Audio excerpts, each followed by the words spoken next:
신앙이라는 거가 그냥 쉽게 말씀드리면은 그 앞서 있는 상태, 그러니까 선제가 이제 앞서서 있는다 이제 이런 뜻이거든요. 근데 어디에 앞서 있느냐라고 봤을 때에는 이렇게 편하게 말씀드릴 수 있을 것 같아요. 우리의 혼을 앞서 있다. 네, 그러니까 어떤 시간으로 무슨 태초 이전에 계시다 이런 뜻만이 아니라 우리가 가지고 있는 인간의 생각, 곧 혼에 앞서서 계신 것이 바로 그리스도다. 그렇게 볼 수 있고요. 사실 신앙생활의 궁극은, 절정은 그 우리보다 앞서 계신, 우리의 혼을 넘어서 계신 이 그리스도를 말씀으로 찾아가는 과정이다. 이렇게 생각을 하시면 될 것 같아요. 그래서 히브리서는 바로 구약의 인물들을 통해서 그 앞서 계신 그리스도를 찾아가는 과정이다. 이렇게 이해하시면 이 3장에 지금 말하고 있는 그리스도의 선제성에 대해서는 이해가 마무리가 된다라고 할 수가 있겠고요. 그 다음에 이 중요한 부분을 좀 잘 들어주시면 감사한 게, 우리가 그리스도 예수를 이렇게 다 동일한 인물로만 생각하는 경향이 있어요. 물론 동일해요. 똑같습니다. 근데 우리가 그리스도 예수라고 부를 때에는 가급적 그 역사적으로 2000년 전에 실제로 활동하셨던 예수님의 역사적 활동을 말씀하고 선포할 때 주로 사용되는 용어가 그리스도 예수예요. 그러니까 2000년 전에 예수님이 실제로 오셔서 공생의 사역을 하셨잖아요. 그런 사역을 하신 부분에 대해서 강조하고자 할 때 그리스도 예수라는 호칭을 자주 써요. 그런데 오늘 보시면 아시겠지만 히브리서에는, 지금 3장에는 그리스도 예수보다는 그리스도라는 표현을 조금 더 중점적으로 씁니다. 그 이 얘기는 뭐냐 하면, 그리스도 예수는 오늘날 우리도 함께 경험하고 있는 거예요. 어떻게 경험하고 있느냐? 바로 하나님의 말씀으로 경험하고 있다는 거죠. 그러니까 그리스도 예수는 역사적인 예수님에 대한 강조점을 두고 있고, 그리스도를 표현할 때에는 말씀에 대한 강조점을 두고 있다. 그 부분을 조금은 유념하시면 좋을 것 같습니다. 하지만 그렇다고 해서 이제 모든 부분이 다 뭐 그리스도 예수가 역사적인 거다라고만 얘기하는 것은 아니에요. 예. 그런데 그 흐름이 그렇다. 우리가 성경을 읽을 때는 그 흐름을 이해하는 게 중요하니까 그거를 염두에 두시면 좋을 것 같습니다. 자, 그리고 오늘 히브리서를 제가 이제 해석 위주로 말씀을 드릴 텐데, 힘들게 생각해 주지 마시고 그냥 따라가면서 하나씩 짚어주시면 감사할 것 같은데요. 이 부분은 저번에도 말씀드렸지만 이제 이종호 형제님하고 제가 책을 같이 냈을 때 그 원문을 이제 그 의역을 했습니다. 원문에 있는 의미를 영적인 의미와 맞춰서 의역을 한 부분이니까요. 번역성, 한글 번역 성경하고 조금 차이가 있더라도 감안해 주시고 읽어주시면 좋을 것 같아요. 그 나중에 이제 시간이 되시면 원문 성경하고 번역 성경하고 대조해 보시고 오늘 요 유인물에 나온 것과 대조해서 확인하시면 되겠습니다. 자, 시작을 해볼게요. 그러므로 거룩한 형제를 뭐라고 표현하냐면요, 하늘 초대에 함께하는 이들이요, 이렇게 표현을 합니다. 네. 자, 먼저 이거를 좀 말씀을 드릴게요. 자, 말씀에서 목적하는 바는 하늘의 초대에 함께 있다. 이렇게 할 때 우리한테 질문을 줘요. 그럼 우리가 생각하는 하늘이 어디입니까? 어디에 있습니까? 그러면은 성경에서는 하늘이 우리 마음 안에 있다라고 해요. 근데 그러면 또 물어야 돼요. 이 마음이 그러면은 그냥 우리 마음가짐, 뭐 마음 상태, 이거를 말하는 겁니까? 그게 또 아니에요. 그 마음은 바로 그리스도의 마음이에요. 그러니까 우리는 우리의 혼적인 자아로는 이해할 수 없고 접근할 수 없지만 우리 안에 말씀으로 찾아오신 그리스도로 인해서 우리는 그리스도의 마음을 품을 수가 있게 되는 거예요. 그래서 말씀으로 그리스도의 마음을 품게 되면 그 상태가 바로 하늘이에요. 그러면은 이게 주기도문이 성취가 돼요. 하늘에 계신 우리의 아버지요. 그러니까 그리스도가 말씀을 통해서 자기를 열어주고 그 그리스도를 우리가 마음으로 받아들이고, 그러면 그리스도는 누구를 열어주시냐면은 하늘을 통해서 아버지, 곧 하나님을 열어주시는 거예요. 그래서 하늘 초대라는 것은 바로 그리스도를 통해서 아버지, 하나님을 만나는 존재를 말합니다. 결국 우리와, 그러니까 저와 여러분을 말하는 거죠. 이게 바로 하늘 초대에 함께하는 이들입니다. 자, 우리한테 지금 하는 말이에요. 그러니까 두 번째 문장에 우리 그 고백의 사도 대제사장이신 그리스도 예수를 깊이 생각하라. 이 두 가지를 말씀드릴게요. 여기서 그리스도 예수를 뭐라고 표현하시냐면은 고백의 사도라고 얘기하세요. 여기서 고백이라는 말이 중요한데, 이 고백은 뭐 내가 죄진 거를 고백합니다, 사실을 고백합니다, 이런 뜻이 원문의 뜻이 아니라 원문의 뜻은 호모로고스라고 해서 말씀과 같은 것을 이야기한다. 그 뜻을 갖고 있습니다. 그러니까 우리가 여러분 한글 번역 성경에서 우리 죄를 고백하면 그는 미쁘시고 의로우셔서 우리를 사해준다. 고백이라는 단어들이 등장하잖아요. 그 얘기는요, 우리가 잘못한 걸 고백했다는 얘기가 본질이 아니라 우리가 하나님의 말씀을 성령의 견인을 받아서 이제 말씀과 같은 것을 말할 수 있게 되는 상태를 고백이라고 얘기하는 거예요. 그게 고백입니다. 그러면은 이 그리스도는 어떤 역할을 해주시냐면은 우리로 하여금 하나님과 같은 것, 말씀과 같은 것을 말할 수 있도록 우리에게 문을 열어주시는 게 바로 그리스도예요. 그래서 그리스도의 역할인 사도와 대제사장 역할은 바로 우리를 말씀과 같은 존재로 만들어내시기 위한 역할을 바로 그리스도가 하셨다는 거예요. 그래서 그게 우리의 사도됨이에요. 네, 자, 이해되시죠? 그리스도 예수를. 그리고 여기 깊이 생각하라고 되어 있습니다. 근데 여기서 깊이 생각하라는 거를 우리가 조금 해석을 해보면 이게 카타크리스라는 단어란데 그걸 풀어보면요, 역설적이게도 생각을 멈추는 것과 같은 의미가 있어요. 그러니까 깊이 생각하라는 뜻을 깊이 들여다보면 실제로 뭔가 철학적으로 사상적으로 깊이 생각하라는 것만이 아니라 생각을 멈추라는 뜻이 담겨 있어요. 어떤 생각을 멈출까요? 바로 인간의 혼적인 생각을 멈추고 기다려봐라. 그 뜻이 깊이 생각하라는 것 안에 담겨 있어요. 그러니까 여기 1절에 그리스도 예수를 깊이 생각하라는 게 우리가 깊이 생각하라는 명령을 받으면 뭔가 깊이 생각을 하려고 노력을 하잖아요. 근데 그러면 솔직히 안 돼요. 왜냐하면 깊이 생각하려고 할수록 우리의 감정이 들어가요. 아, 예수님이 나를 위해서 피를 흘리셨고 아픔을 느끼셨고 그렇게 할 때 찬송과 기도가 동원이 됩니다. 근데 그게 잘못하면요, 우리의 어떤 이미지가 있잖아요. 그냥 아버지는 이런 분일 거야, 뭐 하나님은 이런 분일 거야. 그러면 이게 우상이 돼요. 아시겠지만 이미지가 그려지고 그게 우상이 되는 거예요. 그러니까 깊이 생각하라는 뜻은 사실은 하나님의 말씀 앞에 내가 목전에 섰더니 내가 하나님을 깨달을 수 있는 것은 아무것도 없었습니다라는 사실을 고백하게 되는 거죠. 그러면 그 다음은 누가 책임져 주시나요? 바로 고백의 사도이신 그리스도 예수가 우리의 생각이 멈춰진 자리를 채워주시는 거예요. 이게 충만이에요. 그게 1절에 나와 있는 하늘 초대에 함께한 우리 그리스도인의 자세입니다. 그래서 깊이 생각하라는 것은 생각할 수 없음을 고백하는 거. 그러니까 그게 우리의 고백이죠. 그러면 그리스도는 우리를 이제 견인하셔서 생명의 말씀으로 우리를 인도해 주십니다. 자, 이게 1절에 담겨 있어요. 자, 그리고 2절 보시면 자신을 세운 그에게 자신은 그리스도고요, 그는 하나님입니다. 진실하게 있기가. 여기서 진실하다라는 것은 피스티스라는 단어가 쓰였는데 믿음이기도 하고요, 소통이기도 해요. 그러니까 말이 통하는 겁니다. 그러니까 그리스도와 하나님이 유일하게 말을 통하는 존재죠. 그래서 우리가 그리스도 예수를 유일성, 유일한 구원자 그렇게 말하는 거죠. 여기서도 이거예요. 자신을 그리스도, 하나님에게 진실하게 있는 것. 자, 이거를 비유를 뭐라고 됐냐면 모세가 그의 집에 거한 것과 같다. 근데 여기서 중요한 거는, 자, 모세라는 여기서 역할이 중요해요. 모세는 솔직히 정확히 말씀을 드리면 복음으로 들어가기 위한 율법을 상징을 하는 거예요. 그러니까 모세라는 인물이 그렇다는 것만이 아니라 모세가 활동했던 그 활동의 내용을 보면 그게 복음으로 들어가는 율법의 껍데기 역할. 그래서 이거를 로마서에서는 한글 번역에서 율법을 몽학선생이라고 부르죠. 초등학교 교사라고. 그러니까 아이를 처음에 언어를 가르칠 때 필요한 어떤 구조와 같은 존재. 그래서 모세는 온전한 집에 거한 것과 같은데 4절, 3절로 넘어가면 그리스도 예수는 모세보다 더한 영광에 합당하게 여겨진다라고 되어 있어요. 자, 이게 뭐냐면 우리의 모델하고 같이 접목을 해보면요, 우리도 모세의 모델이 있어요. 우리 안에도 떨기나무 불꽃 속에서 하나님을 만나는 그걸 이른바 초기 믿음이라고 하는데, 하나님을 현상적이나 감정적이나 어떤 그걸 우리 은혜라고 많이 표현을 하잖아요. 현상적인 것으로 많이 느껴요. 그런 것들이. 우리가 초기에 신앙생활 할 때는 사실은 신앙생활이 오래된 분들보다 훨씬 더 많은 이적과 기사를 느끼는 경우가 있잖아요. 그와 마찬가지인 거예요. 모세도 그렇게 경험을 해요.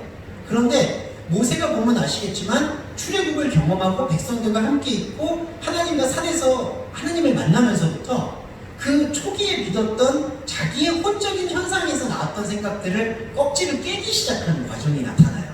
그게 출애굽기에 보면은 온전히 나타나 있어요. 모세가 그걸 깨닫는 거예요. 그래서 모세오경의 신명기에 가서 보시면은 고별 설교를 하는데 모세는 두 가지 고백을 해요. 내가 너희들을 잘못 인도했구나.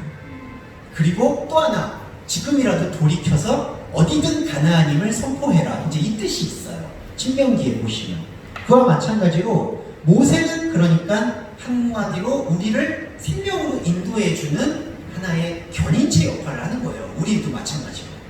그 간단한 예를 들어주면 우리 우주선 날리잖아요. 근데 우주선 날릴 때 이렇게 3단으로 구성되어 있어요. 하나가 탄두고 하나가 몸통이고, 그냥 편하게 말씀드리면 하나가 받침대인데, 이 받침대도 처음에 같이 올라가요. 그랬다가 조금 올라가다가 이 받침대하고 몸통이 다 분리가 되고 요 탄두라고 할 수 있는 요것만 올라가더라고요. 근데 이 두 개가 없으면 못 올라가요. 예, 이 받침대하고 두 개의 탄두가 받쳐줘서 이걸 올려줘야지, 동력을 올려줘야지 이 맨 위에 있는 탄두가 우주로 넘어갈 수가 있거든요. 그러니까 그 두 개가 없으면 안 돼요. 모세도 그와 같은 역할인 거예요. 우리의 지금 저와 여러분이 지금 공부하고 말씀을 보고 예배하잖아요. 이것도 다 모세인 거예요, 여러분. 이게 저희가 지금 혼적인 생각으로 듣고 있는 거잖아요. 그런데 혼적인 생각으로 들어요. 그런데 그 안으로 누가 들어오시나요? 그리스도 예수가 들어와요. 더한 영광에 합당하게 여겨지는. 그러면 그 다음부터는 우리 생각은 허물어지고 그리스도 예수의 생각이 우리의 마음을 붙잡아서 올라가는 거예요. 하나님의 품으로. 이게 신앙생활의 절정입니다. 그래서 이거를 합당하다라고 표현한 거예요. 합당하다라는 게 뭐냐면 법적인 용어인데 계약이 성립이 됐다 이런 뜻입니다.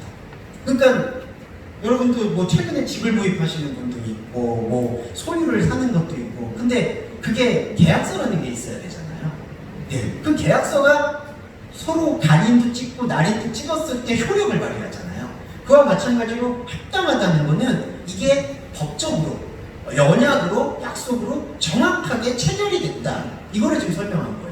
그러니까 모세가 그 계약을 체결한 게 아니라요. 바로 모세 안에 있는 그리스도가 이 계약을 체결했다라고 보시면 돼요. 그게 우리도 마찬가지인 거죠. 우리의 혼적인 자아는 모세잖아요. 근데 그 혼적인 자아를 모세를 통해서 구약시대로 말하면은 엘로힘이 아니라 여호와를 말하는 거죠. 우리 안에 함께 계시는, 스스로 계신 하나님. 그래서 더 큰 존귀함을 회복하셨다. 이렇게 설명을 드릴 수가 있겠습니다.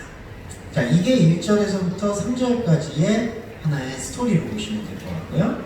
자, 다음 장으로 넘어가 볼게요.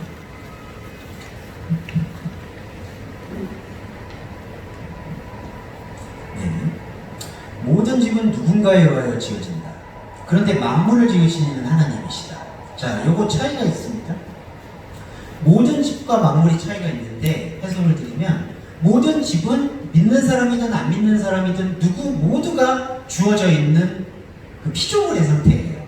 그러니까 이건 믿음을 가지든 믿음을 갖지 못하든 모든 사람은 사실은 혼을 갖고 태어나잖아요. 그러니까 혼적 자아의 존재예요.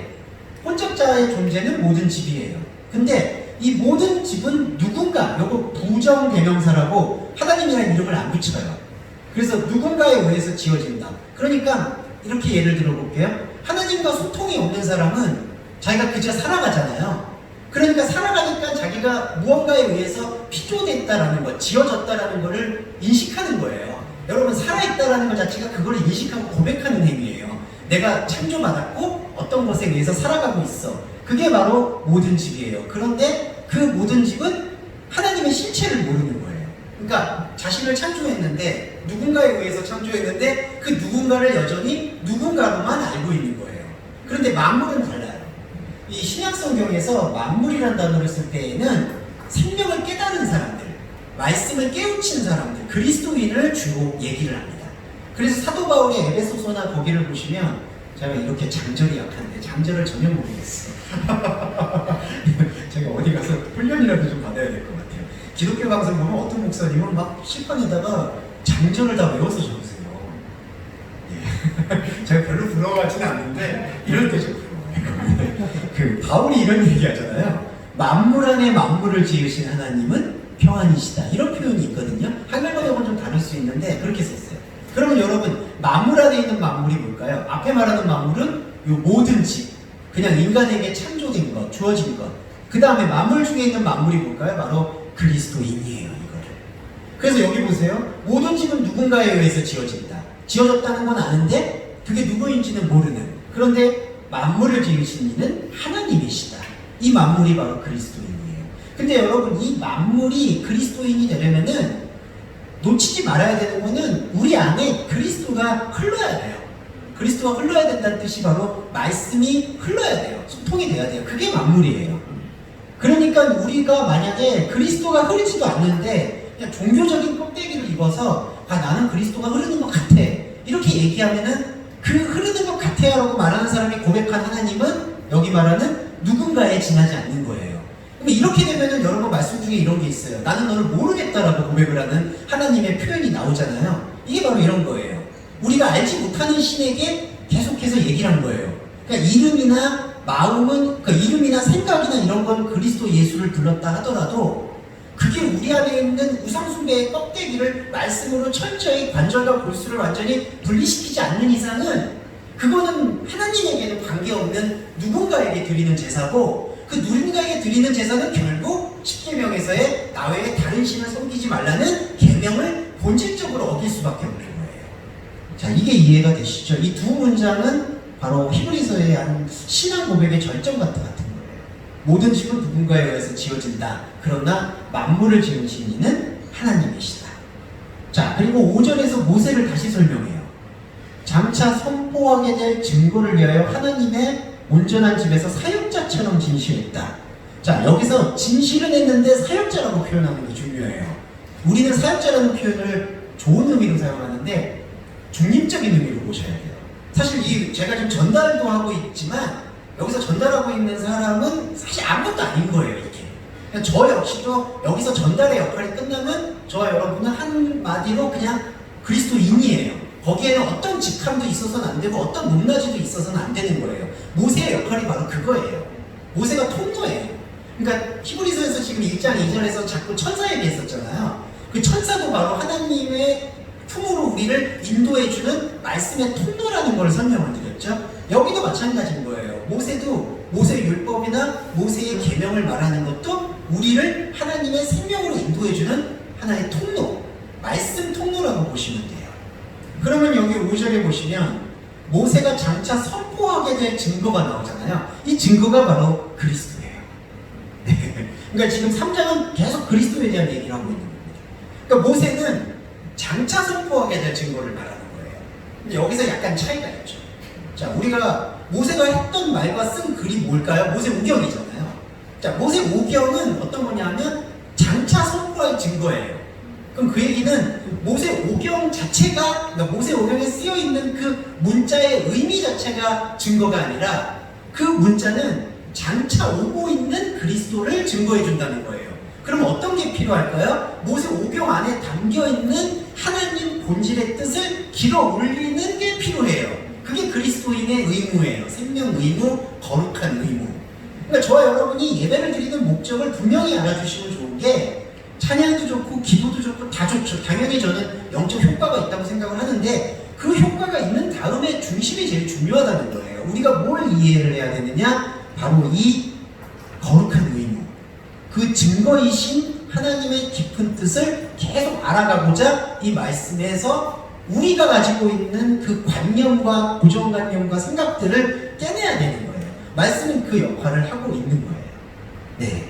자, 그래서 우리가 모세를 같은 모델로 보시면 우리는 지금 사역자처럼 진실했다.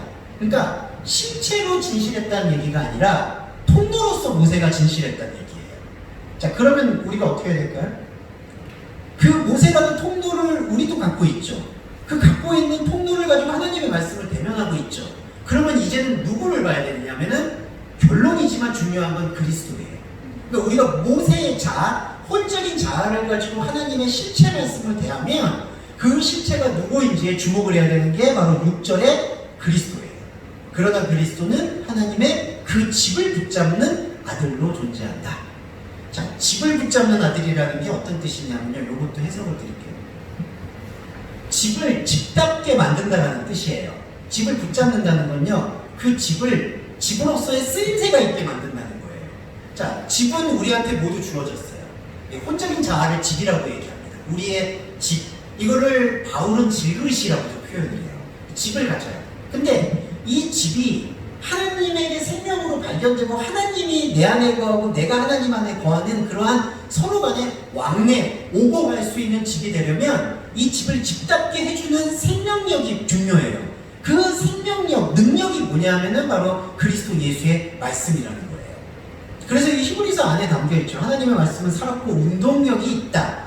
그때 운동력이라는 뜻이 일으켜내는 능력이라는 뜻이에요. 그게 말씀이죠. 그러니까 그 집을 붙잡는 아들이라는 것은 우리에게 주어져 있는 이 혼적인 자아의 집을 하나님이 오버갈 수 있는 집으로 이끌어내는 능력이에요. 그 능력이 여기 보시면은 소망의 자랑과 명백함인데 여기서부터가 어려운 게 이 명백하다라는 이 파라레센이라는 단어는 번역을 해서 우리가 이해를 하면은 명백하다라는 거는 어떤 뜻으로 읽히세요? 확실하다, 눈에 보였다, 잡힌다 이런 뜻이잖아요. 그런데 하나님이 우리에게 보여주시는 명백함이라는 것은 보이지 않는 차원의 명백함이에요. 제가 그래서 왜 어렵다고 말씀을 드렸냐면은 우리가 말씀의 다림줄만 보고 가야 된다는 얘기예요. 왜냐하면 그냥 말씀을 통해서 말씀이 가르치는 이미지를 보고 그걸 따라가는 게 아니라 그냥 말씀이 얘기하는 그 말씀 자체에서 하나님의 명백한 자기 계시를 볼 수 있어야 된다는 거죠. 이게 힘든 거예요. 왜 힘드냐라고 아마 돌이켜보면 저도 그렇고 아마 다 그런 경험들을 갖고 계시는 거예요. 그러니까 우리가 주일날 말씀을 열심히 들어요, 읽어요. 그리고 교훈을 얻어요. 아, 나 앞으로 이렇게 살아야지. 근데 여러분 그거는 정확히 얘기하면 복음의 반응이 아닌 거예요. 말씀을 들어서 어떻게 살아야지. 어떻게 사는 거는 우리가 알아서 잘 사는 거고요. 어떻게 살아야지를 말씀하는 게 아니라 하나님의 말씀은 말씀 자체에서 당신과 만날 수 있는 대면의 기회를 허락해 준다라고 봐야 돼요. 말씀이 뭐하라고 시키고 어떻게 우리 인성을 바꾸고 인품을 바꾸고 그렇게 말씀하는 게 아니라는 거예요. 말씀은 노출이 되는 순간 하나님과 대면을 하는 거예요. 이게 중요한 거예요. 그래서 이 대면을 하면 명백한 거예요. 그런데 이 명백한 거를 말씀의 해설과 말씀의 나눔이 아니고서는 나눌 수가 없잖아요. 그러니까 뭐랄까 운신의 폭이 좁은 거예요. 그러니까 자꾸 죄송한 말에서 비판해서 미안하지만 자꾸 이 명백한 거를 외부적인 감정, 외부적인 이벤트, 외부적인 활동을 통해서 증거를 받고 싶어 하는 거예요. 아, 내 마음이 오늘 예배를 드렸더니 뜨거웠대더라. 그리고 내가 삶에서 체험을 했다더니 너무 놀라웠대더라. 물론 하나님이 삶에서 우리를 챙겨주시는 건 당연하죠. 그런데 자꾸 그거를 뭔가 간증처럼 우리가 품게 되면 말씀과 대면하는 시간들이 오히려 줄어드는 거예요. 그래서 명백함을 끝까지 붙잡는 것이 대단히 중요하다. 그러니까 말씀이 말씀을 말씀할 수 있게 이렇게 하는 게 중요한 거예요. 자, 요 시편 인용 구절까지 한번 보시고 잠깐 쉬었다 하겠습니다. 7절에 그러므로 성령께서 말씀하신 것 같이 이게 이제 7절에서부터 11절까지가 시편 95편 7절에서 11절 얘기를 인용한 건데 제가 왜 인용이라고 말씀드렸냐면 시편에서는 또 실제로 이런 의미가 이렇게 살아나지가 않아요. 히브리어로 쓰였기 때문에 그때 히브리어는 좀 모호하거든요. 그러니까 이 뜻이 저 뜻 같고 저 뜻이 이 뜻 같아요. 근데 이거를 헬라어로 조금은 정교하고 정확하게 밝혀내는 역할을 한다. 그렇게 보시면 되겠고요. 그럼 시편의 의미를 영적으로 어떻게 지금 히브리서에서는 정확히 조명했냐 하면 이런 표현들을 써요. 오늘 너희가 그의 음성을 듣거늘 세베고. 자, 오늘. 그러면 여러분 이제 저희가 다 사주 커리큘럼도 공부하셨고 하나님의 말씀이나 이제 흐름을 공부하고 계시는 입장에서 이런 개념을 딱 들었을 때에는 자, 이거를 조금은 이렇게 이해할 필요가 있는 거예요. 이 오늘이라는 게 계시록에서 말하는 영원한 현재의 시간으로 이해할 필요가 있는 거죠. 계시록에서 보시면은 과거, 현재, 미래로 사용하지 않고요. 하나님은 영원한 현재로 동일하시다라는 표현을 헬라어 원어에서는 자주 써요. 그게 뭐냐면 사람이라는 존재는 저번에도 말씀을 드렸지만 항상 말씀드리지만 현재라는 것을 거부하고 살아가는 게 바로 원죄의 속성이에요. 잘 들여다보시면 아시겠지만 그런 거 있잖아요. 미래 노후 대비 때문에 산다는 말씀 많이 들어보시죠. 지금 직장생활 왜 하냐고 물어보면 노후 대비하려고. 그럼 이 직장생활 자체는 어떻게 돼요? 사실은 의미가 없어지는 거예요. 또 그것도 있어요. 과거에 내가 뭔가 잘못한 거를 반면교사 삼아서 과거를 반복하지 않으려고 노력해요. 그러면 두 가지 현상 다 뭐가 빠져있나요? 현재가 빠져있는 거예요. 그러니까 그냥 과거의 실수를 반복하지 않으려고 지금 노력을 하면서 그 노력의 목적은 미래에 가 있어요. 그러면 현재가 빠져요. 그러니까 여기 시편에서 나오는 말씀을 어떻게 인용을 하고 싶어 하냐면은 우리는 사람은 항상 하나님의 말씀을 율법으로 받게 되면 율법에게는 과거와 미래밖에 없는 거예요. 과거에 하나님이 이런 계명을 주셨으니까 미래를 하나님의 백성으로 잘 살기 위해서 이 과거에 줬던 명령을 잘 지켜야지. 그러니까 현재 하나님과의 관계와 사귐에 대한 그 관심이 없고요. 그러니까 마치 이런 거예요. 하나님이 지금 집사님을 찾아가서 앉아있는데 집사님하고 대화는 안 하고 하나님이 나한테 뭐 하라고 명령하셨어라고 자꾸 집안 치우는 일만 하는 거예요. 그 마리아와 마르다 보면 아시죠? 그러니까 하나님이 여기 딱 앉아있는데 하나님과 대화를 할 생각을 안 하고 자꾸 하나님을 맞은 채비 주인이 와 있는데 하나님이 와 있는데 그러니까 이처럼 비극이 어디가 있어요. 그러니까 시편을 인용해서 지금 그걸 강조한 거예요. 하나님의 음성을 너희들이 오늘 들었다라면 그러면은 여기 모세가 경험했던 40년 세월의 허망함이 드러나요. 이걸 좀 모욕해 드릴게요. 광야에서 당한 시험의 날을 쫓아 불복종에 사로잡혔던 것처럼 너희의 그 마음을 완고하게 하지 말아라. 그리고 9절 볼게요. 너희의 조상들은 그곳에서 나를 시험하여 증명하려 했으며 40년 동안 나의 행함을 보았으니 10절에 내가 그 세대를 보며 격분해서 말을 했다. 나의 길을 너희들은 알지 못했다. 자, 10절까지 볼게요. 자, 이거는 전체적으로 뭘 얘기를 하냐면요. 40년 동안 그곳에서 모세를 복음이 아니라 율법으로 이해하고 있는 모든 사람들이 했던 행동을 말하는 거예요. 네. 그러면은 진짜 죄송한 말이지만 하나님을 경험을 한 게 아니죠. 이거는 모세의 껍데기를 경험한 거예요. 그 껍데기를 뭐라고 표현하냐면 9절에서 너희의 조상들이라고 얘기를 해요. 이게 되게 과격한 표현인데 중요한 표현입니다. 우리가요, 여러분, 믿음의 조상이라고 해서 조상을 믿는 게 아니잖아요. 이 그리스도인은요, 하나님과 1대1로 만나는 관계예요. 그러니까 누가 대신해 주는 게 아니잖아요. 그리스도가 우리 안으로 들어와서 하나님을 중재해 주시는, 보혜사로서 역사해 주시는 것, 그건 이하도 없어요. 그리고 그런 하나님을 직접적으로 그리스도를 통해서 만나는 그리스도인들의 모임이 교회라고 할 수 있죠. 그렇게 이해하시면 되잖아요. 그럼 누가 중재자가 있는 게 아니에요. 그런데 자꾸 우리가 갖고 있는 생각 중에 심리적으로나 사람의 육적인 생각에서는 야, 이렇게 많은 사람들이 가는데 우리의 조상들이 믿었는데 기독교가 이렇게 오랜 전통을 갖고 있는데 자, 거기에다 쫓아가는 거예요. 예, 그렇게 되면은 그 쫓아가게 되는 생각이 조상이고요. 그 조상은 하나님의 영적 족보가 아닌 거예요. 그럼 어떻게 될까요? 하나님의 영적 족보가 아닌 것을 계속해서 붙잡게 되면 계시록에서 말하는 생명책이 아니라 우리 자신의 심판의 책이 돼버리는 거예요. 그 책이 기록돼 버리면은 아무 의미가 없는 거예요. 왜냐하면 하나님은 그 그라포, 그 기록과 함께하지 않으시니까. 생명 기록과 함께하지 않는데 우리가 어떻게 하나님이 나한테서 찾아와 줄 거를 기대를 해요. 그거는 너무나 안타깝지만 그냥 인간적인 갈망이고 기대일 뿐이에요. 혼적인 자아를 통해 주어진 인간적인 감정, 슬픔, 기쁨, 환희. 근데 이거는 소중하죠. 하지만 이러한 희노애락의 감정이 하나님에게 직결되는 건 아니에요.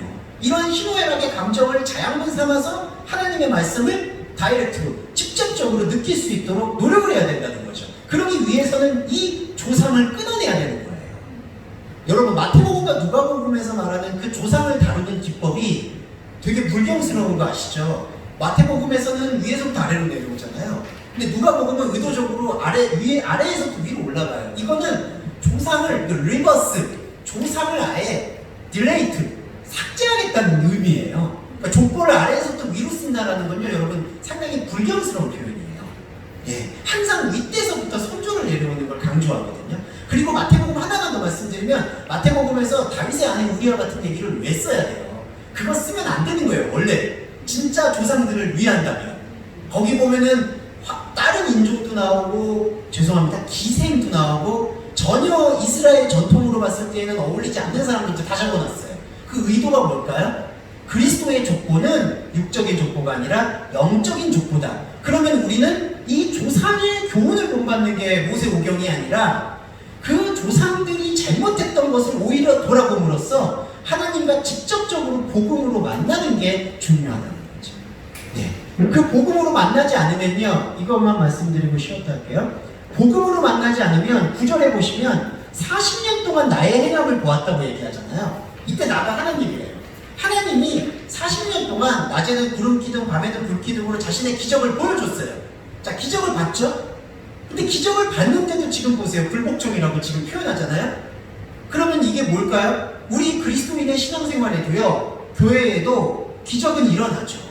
하나님의 은사가 일어나죠. 병 고침의 은사도 있죠. 분명히 하나님은 우리를 그대로 버려두지 않기 때문에 복음을 모르거나 복음의 깊은 것을 이해하지 못하는 사람들에게도 하나님의 품으로 견인하시기 위해서 어떤 방법으로든 인도를 하시는 거예요. 그런데 사람이 그거를 증거 삼아서 내가 이렇게 치료받았고 내 안에서 이런 은사가 나왔고 이런 능력이 나왔으니까 이런 능력과 은사로 하나님의 교회를 꾸려가면 되겠다. 근데 여러분, 그건 아니잖아요. 여기 보세요. 40년 동안 하나님은 행함을 보였는데 그 행함을 가지고 이 조상들이 본질을 믿었느냐? 그건 아닌 거라는 것을 여기에서 지금 얘기한 거예요. 그 11절을 해석을 해드릴게요. 나의 진노 안에서 맹세하였던 것 같이 만일 그들이 내 안식으로 들어온다 하더라도 나는 그들이 길을 알지 못했다라고 말할 것이다. 자, 이걸 잘 해석을 해볼게요. 정말 하나님의 진노 안에서 맹세했을까? 이게 아닌 거예요. 이게 뭐냐면요, 하나님은 진노하지 않아요. 이 진노라는 뜻이요, 이게 화낸다라는 뜻이 아니라요, 어떤 하나의 충동이라는 뜻이에요. 충동. 이게 혼적 자아 표현이거든요. 그러니까 하나님은 악에게 시험을 하지도 받지도 않으세요. 그러니까 충동을 가지고 움직이는 존재가 아니에요. 그러면 하나님을 진노 안에서 맹세했다라고 생각하는 게 누굴까? 하나님이 아니라 우리가 생각하는 하나님이 진노의 하나님이 됐다는 거예요. 그러니까 여러분, 구약을 읽을 때 이게 제일 중요해요. 그냥 하나님이라는 사람이 하나님이 주어로 나왔다고 해서 다 하나님이 말씀하셨다고만 판단을 하면 안 돼요. 그러면 신약 성경을 거꾸로 읽는 게 되는 거예요. 자, 진노 안에서 하나님이 맹세한 게 아니라 하나님은 계속해서 우리한테 생명과 사귐과 복음으로 우리한테 말을 건네는데 우리가 자꾸 그걸 밀어내고 하나님은 우리한테 잘하면 복을 주고 못하면 저주를 주는 하나님이야 라고 진노 안에 하나님으로 맹세를 하는 거예요. 그러니까 우리가 맹세를 하는 거예요, 스스로. 진노 안에서. 하나님은 진노이시니까 내가 하나님의 613가지 율법을 열심히 지키겠습니다. 자꾸 머리를 조아리면서 약속을 하는 거예요, 하나님한테. 진짜 하나님은 저기저기시고 우리가 만들어낸 진노의 하나님으로 자꾸 머리만 조아리고 나 이렇게 하겠습니다, 잘하겠습니다 라고만 하는 거예요. 그러니까 진노가 커지는 거죠. 이게 숯불을 머리 위에 닿는 것과 똑같은 원리가 되는 거예요. 그러니까 하나님이 자꾸 이걸 잘못 이해하면 하나님이 이스라엘 백성들 출애굽 때 백성들이 나를 잘못 섬겼으니까 내가 너희들 때문에 진노했어. 그래서 내가 너희들 다시는 안식에 못 들어오게 할 거라고 나가 분노한 거야. 이렇게 생각하지 마시고 하나님이 진노한 게 아니라 우리가 만들어내는 우상의 하나님이 스스로 진노가 돼버렸다. 그러면요, 요거만 말씀드리고 싶은 게 하나님을 진노했다라고 생각하면요, 우리가 좀 죄송한 말인데 무서운 아버지라든지 무서운 상관을 보면은 그 사람을 잠재우기 위해서 우리가 뭐라도 해야 돼요. 이게 되게 불안한 친구. 진노의 하나님을 만나면요, 우리는 꼭 뭐라도 해야 돼요. 불안에 미치겠어. 헌금을 해야 되는지 기도를 해야 되는지 뭘 해야 돼요. 그래야지 잠잠할 것 같아요. 근데 그런 하나님 없습니다. 그러니까 그거는 참 하나님이 아닌 거죠. 그래서 여기까지가 바로 시편의 209절이라고 보시면 될 것 같습니다. 자, 잠깐 쉬었다가 두 번째 한번 먼저 살펴볼게요.